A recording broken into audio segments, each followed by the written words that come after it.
കോൺഗ്രസിൽ നിന്നും സംരക്ഷണമില്ല എന്നുള്ള മെസ്സേജ് വളരെ ക്ലിയറാണ്. ഇവിടെ ഞങ്ങളുടെ വനിതാ നേതാക്കന്മാർ പറഞ്ഞു എന്ന് പറഞ്ഞതുപോലെ തന്നെ കോൺഗ്രസ് പ്ലാറ്റ്ഫോമിൽ അദ്ദേഹത്തിന് പൊതുപ്രവർത്തനം നടത്താനുള്ള അവസരവും ഡിനായി. പിന്നെ MLA സ്ഥാനം രാജിവെക്കുന്ന കാര്യമാണ്. അപ്പോൾ അതിൻ്റെ അകത്ത് ഒരു പക്ഷേ ഈ കാര്യങ്ങളുടെ ഡെവലപ്മെൻറ്റ് അനുസരിച്ചായിരിക്കും കാര്യങ്ങൾ തീരുമാനിക്കുക. What is wrong with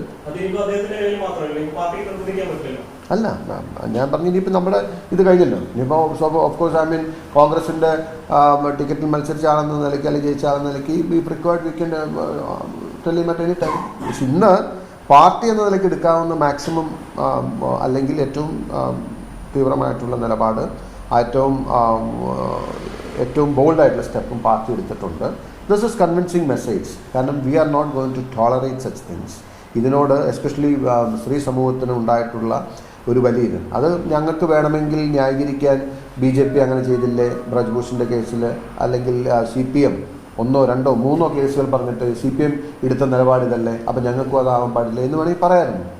but Congress is different. Congress ഇതുപോലത്തെ കാര്യങ്ങളെ വ്യത്യസ്തമായിട്ടാണ് സമീപിക്കുന്നതെന്നും കോൺഗ്രസിൻ്റെ നിലപാട് വേറെയാണെന്നും പറയുന്ന കാര്യങ്ങളിൽ ക്ലാരിറ്റി ഉണ്ടെന്നും പറയുന്ന കാര്യങ്ങൾ ചെയ്യുമെന്നും പൊതുസമൂഹത്തെ ബോധ്യപ്പെടുത്തണം എന്നതുകൊണ്ടാണ് അദ്ദേഹത്തെ പാർട്ടിയിൽ നിന്നും പുറത്തായി. ഒരുപാട് ആരോപണങ്ങൾ നേരത്തെ തന്നെ വന്നിരുന്നു. നേരിട്ട് അറിയാവുന്ന പല കാര്യങ്ങളും ഒരുമിച്ച് നിയമസഭയിലുണ്ട്. അപ്പോൾ ഈ ഇത്തരം ആരോപണങ്ങൾ നേരിടുന്ന ഒരു വ്യക്തിയെ നേരത്തെ തന്നെ മോണിറ്റർ ചെയ്യേണ്ടിയിരുന്നില്ലേ?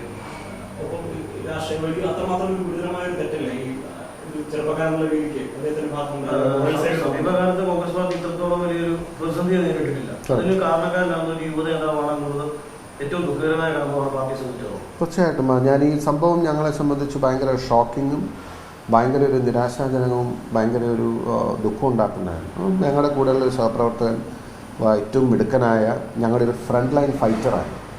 തീർച്ചയായിട്ടും നമ്മൾ അംഗീകരിക്കാതിരിക്കുന്ന കാര്യം ഇപ്പം ഈ കാര്യങ്ങൾ അൺഫോർച്ചുനേറ്റ്ലി ഇത് സംഭവിച്ചു എന്നുള്ളത് ശരിയാണ്. പക്ഷേ പൊളിറ്റിക്കലി നോക്കുമ്പോൾ രാഹുൽ ഞങ്ങളെ സംബന്ധിച്ച്, പാർട്ടിയെ സംബന്ധിച്ച് ഞങ്ങളുടെ ഒരു സഹപ്രവർത്തകൻ എന്ന നിലയിൽ ഒരു ഫ്രണ്ട് ലൈൻ ഫൈറ്ററായിരുന്നു, ഒരു ഫയർ ബ്രാൻഡ് ഫൈറ്ററായിരുന്നു.